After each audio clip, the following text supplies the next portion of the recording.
Hello everyone, welcome back. I just got out of Chappie, the movie I was confident was going to make me cry, but in actuality, I'm pretty okay actually.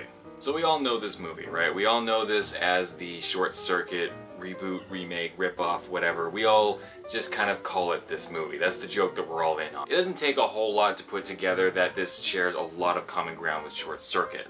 They're both about robots that become sentient and are convinced that they are actually alive. The villain is an over-the-top greedy white man. We've all made the jokes, we've all made the comparisons, but I wanted to give Chappie an open opportunity to surprise me. After all, just because it has the same basic starting point doesn't mean it's going to follow the exact same path. Even if it does, it can still present things in an interesting way. Ghost in the Shell and The Matrix are identical in tons of ways, but Matrix was able to repurpose and present them in a different way possible, a big part of that being thanks to the technology that they developed. So I wanted to give Chappie the benefit of the doubt, and then it just doesn't do that. Okay, you know that scene in Short Circuit 2 when Johnny Five is out in the city and he comes across a street gang and the gang convinces him to help them steal car radios by telling him that they're part of like a radio repair service or something like that? That's the entire movie. For those who don't know, Chappie is made by the same guy that did Elysium and District 9 about a sentient robot that used to be a police drone, and these three gangsters are trying to relearn it and repurpose it to kind of fit their needs to pull off a heist. It's ironic how a movie that's solely focused and driven about a character that's trying to find himself ends up having no identity of its own. Let's take a look at Neil Blomkamp's other movies. District 9 was very clearly an allegory for apartheid. Elysium was a very, very obvious jab commentary on immigration. So then what's Chappie about? Not really anything, actually. Which feels like a huge wasted opportunity. With all the controversy going on with police forces and whether they have too much power, prejudice being in the workforce, and then this movie coming along and being about police drones, the meat was there, the material was there to possibly make a commentary on what's going on now. And that could have been really, really interesting. And then it just doesn't do that. Within the first couple of minutes, you can immediately tell this is a Neil Blomkamp movie because it does all the things that he does in all of his previous movies. The first 5 minutes being a mockumentary that completely drops it and then doesn't pick it up again until later. Dropped in 10 seconds, never picked up on again. Set in fake Johannesburg, real Johannesburg. Over-the-top cartoony villain, Hugh Jackman. As I mentioned, Chappie not having much to say for itself means that it has a real lack of identity. But what's made even worse is that when it does finally decide to say something, it says it in such a blunt, on-the-nose, not subtle way that it feels really disjointed and sloppy. Which, coming from a guy like Neil Blomkamp, is really, really unsettling. Because now he's in charge of a new Alien movie. We can't have that, a new Alien movie. Remember earlier how I described Chappie as being kind of a child when he first starts in the movie? Well, there's a moment where he gets taken into a van and then he eventually gets back to his home and they ask him, "Where were you? How did this happen?" He says, "The bad man in the van took me." And he didn't stop even when I told him no. Oh my god, we get it. Chappie is the mind of a child inside of a robot's body. Please move on with your character's arc. There's another scene where Dev Patel's character, the guy who made Chappie, is talking with him, and Chappie, no joke, asks, word for word, "Maker, why did you create me just so I could die?"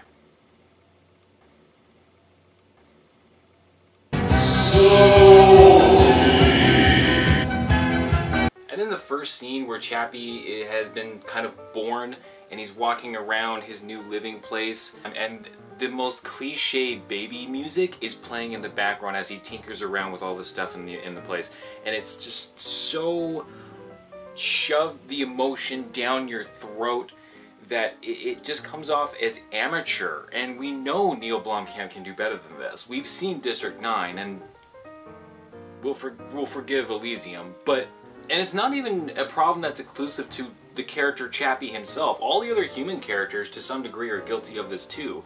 Dev Patel's character has a huge god complex that is only touched on in scenes that require him to have a god complex. The girl character that you see in the trailer with the really weird hair and the rabbit voice, she's a gangster, but it isn't until Chappie comes into her life and kind of fills this motherhood hole that she's never had in her. Motherhood hole probably isn't the best phrase to use. Yeah, no, I didn't think so. Let's try that again.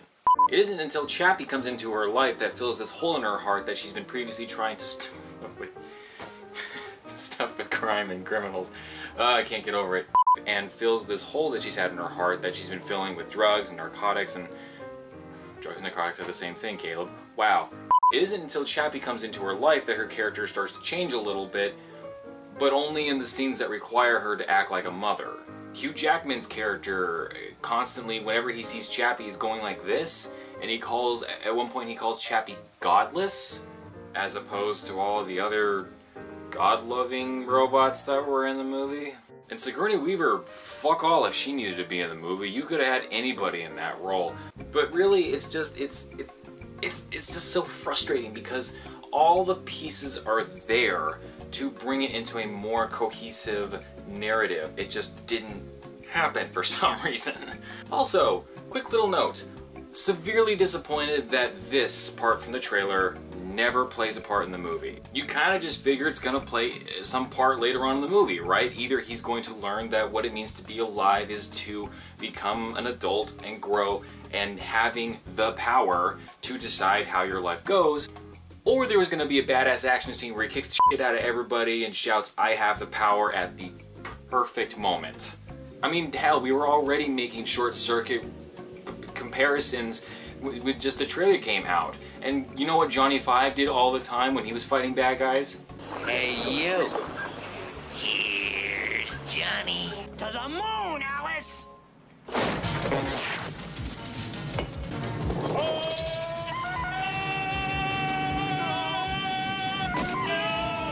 Yeah, from the stuff that he watched. And yet, they just... And one thing I noticed pretty quickly about this movie compared to his other two movies is that this one's got a lot more product placement than the other ones did. I mean, I remember at one point in District 9 there was like a fast food segment where he was trying to eat some fast food and it made him sick or something. But in this, you've got like Sony laptops being held right in your face, so the Sony logo is right here. You've got PS4s being lugged around by like armfuls of PS4s. At one point, the PS4 actually becomes a tool that they use in the movie to solve a problem. You're gonna sit here and tell me that the PS4 has enough processing power to when I can barely fit 20-some games in my hard drive? Oh, and they do this stupid cliche that really just rubs my ass the wrong way. The magic flash drive. You know, somehow someone's able to plug a flash drive into a computer, download billions upon billions of terabytes of data into an 8 gig flash drive. I liked Chappie just fine. The best parts of the movie was getting to see him learn and develop and interacting with other characters. But that's such a small minority of the movie itself. The meat of it, the majority of the runtime is either Hugh Jackman trying to get his Metal Gear robot approved, or the criminals being really huge assholes and trying to manipulate the character that we like into doing bad things. That's the entire movie. It's basically like if you ever saw someone doing a jigsaw puzzle, right? They've got the 4 corners, and then they've connected the corners so that you've got the frame of the puzzle, right? But then there's nothing in the middle. That's Chappie. All in all, yeah, Chappie was kind of a letdown. It wasn't a horrible movie, but it really should have been so much more, and it was just disappointing enough for me to be concerned that this is the guy that's going to be in charge of the next Alien movie. So take that with what you will, and I will see you guys next week for either Divergent 2 or Liam Neeson chases white people. I don't know.